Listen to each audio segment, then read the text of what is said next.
الحمد لله رب العالمين الرحمن الرحيم مالك يوم الدين إياك نعبد وإياك نستعين اهدنا الصراط المستقيم صراط الذين أنعمت عليهم غير المغضوب عليهم ولا الضالين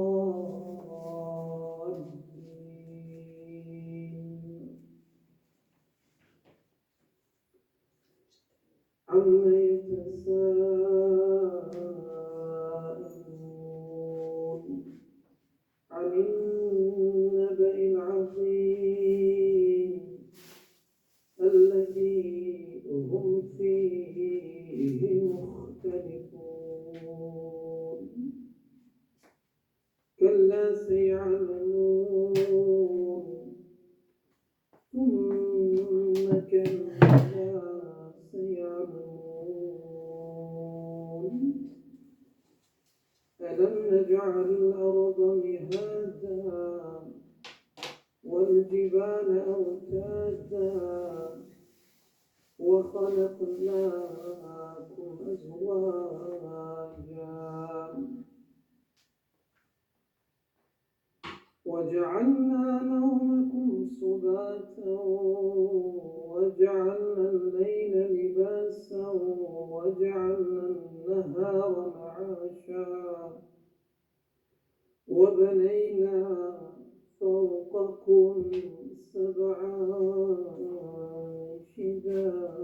شدادا وجعلنا سراجا وهاجا وأنزلنا من المعصرات ماء ثجاجا لنخرج به حبا ونباتا وجنات ألفافا إن يوم الفصل كان ميقاتا يوم ينفخ في الصور فتأتون أفواجا وفتحت السماء فكانت أبوابا وسيرت الجبال فكانت سرابا إن جهنم كانت مرصادا للطاغين مآبا لابثين فيها أحقابا لا يذوقون فيها بردا ولا شرابا إلا حميما وغساقا جزاء وفاقا إنهم كانوا لا يرجون حسابا وكذبوا بآياتنا كذابا وكل شيء أحصيناه كتابا فذوقوا فلن نزيدكم إلا عذابا الله أكبر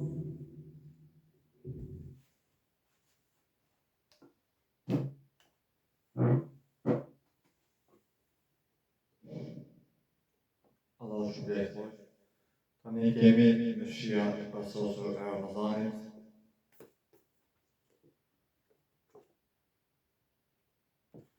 Ramazani është muaj i bekuar për transmetimin e porosive islame.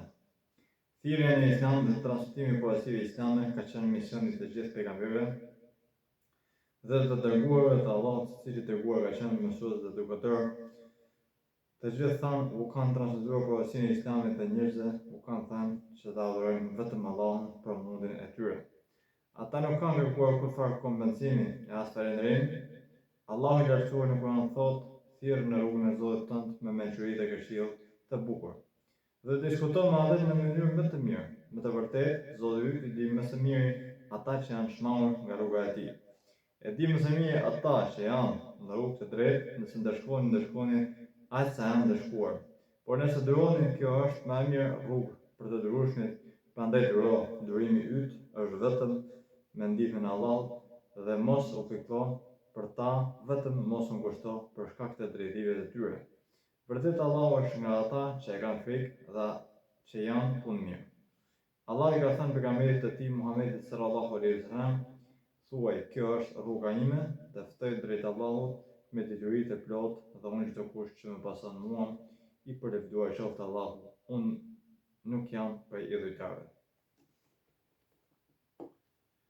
Ata që thërrasin e Islam dhe transmetojnë porosin e paqes dhe shpëtimit në dy botët, Allahu i lartësuar i përshkruan në këtë mënyrë. E kush flet më bukur se ai që fton njerëzit drejt Allahut, bën vepra të mira dhe thotë unë të vërtet jam musliman, nuk barazohet të mira me të keqen ktheje me të mirë, atëherë armiku i do të bëhet menjëherë mik i ngushtë.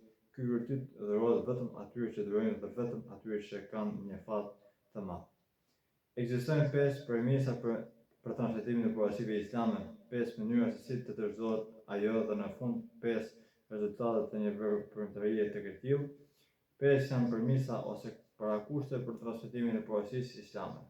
Janë e para sinqeriteti dhe nënshtrimi para Allahut me gjithë që i bën dhe kërkimi i kënaqësisë së tij. Allahu i lartësuar në Kur'anin e ndershëm thotë: e megjithatë ata që janë urdhëruar vetëm që të adhuronin Allahun me përkushtim të sinqert, duke qenë në fenë e pastë të Ibrahimit, si do të falin namazin e jepnin zakatin, kjo është feja e drejtë. Kur ka folur për dënimin në ditën e gjykimit, pejgamberi sallallahu alaihi wasallam ka thënë se si në mesin e tyre, të cilët e parë do të gjuhen në zjarrin e xhenemit, do të jetë atë njeriu i ditur, i cili ka arritur dituri me qëllim që njerëzit të thonë se ai është i ditur për çdo dituri, sikur se çdo vepër duhet të arritur në emër të Allahut.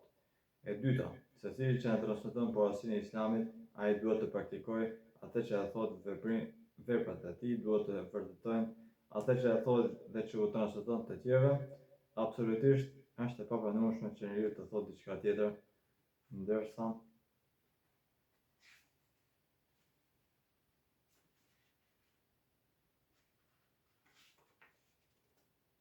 të veprojë, ky është mëkat i madh të Allahu i lartësuar.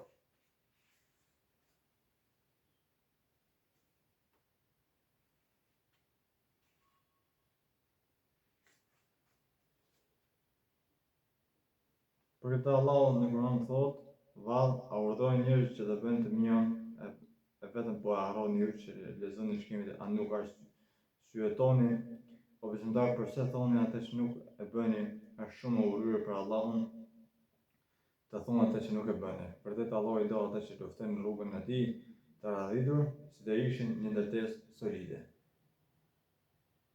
E treta në Islam thirret me butësi e mençuri, kur e kishin marrë detyrën që t'ia transmetojnë faraonit porosinë islame, Musa dhe Haruni u detyruan të bëjnë këtë në mënyrë më të përshtatur e më të butë, sepse Allahu këtë kishte kërkuar prej tyre: shkoni ti dhe vllai yt me mrekullitë e mia dhe mos rreshni së përmenduri mua, shkoni te faraoni, ai me të vërtetë i ka shkelur të gjithë kufijt, fitni atij fjalë të buta, se ndoshta kujtohet a friksohet ata thonë: o Zoti ynë, ne kemi frikë se ai do të na dënoj me njëherë ose do të ndërkrehet me tepër. Allahu tha: mos u friksoni, në të vërtetë unë jam me ju, dëgjoj dhe shoh. Allahu i lartësuar dhe Muhamedit sallallahu alaihi wasallam ja ka thënë një këshill të ngjashme në sajt e mëshirës së Allahut, o sol butësisht me ta, o Muhammed, sikur të isha i ashpër dhe i vrasë, ata do të largoheshin prej teje, prandaj falua atyre gabimin, kërkoj falje Allahut për atë dhe këshillo me atë për çështje të ndryshme, kur të vendosesh për diçka mbështetet tek Allahu. Vërtet Allahu i do ata që mbështeten tek ai, nëse ju ndihmon Allahu, s'ka kush që mposhtë, e nëse ju le pa ndihmën e tij, kush është ai që do t'ju ndihmojë përveç tij, pra vetëm tek Allahu le të mbështeten besimtarët. Ajeti surës Ali Imran. Dhe ndërpresim ligjëratën dhe inshallah do vazhdojmë në pjesën e dytë.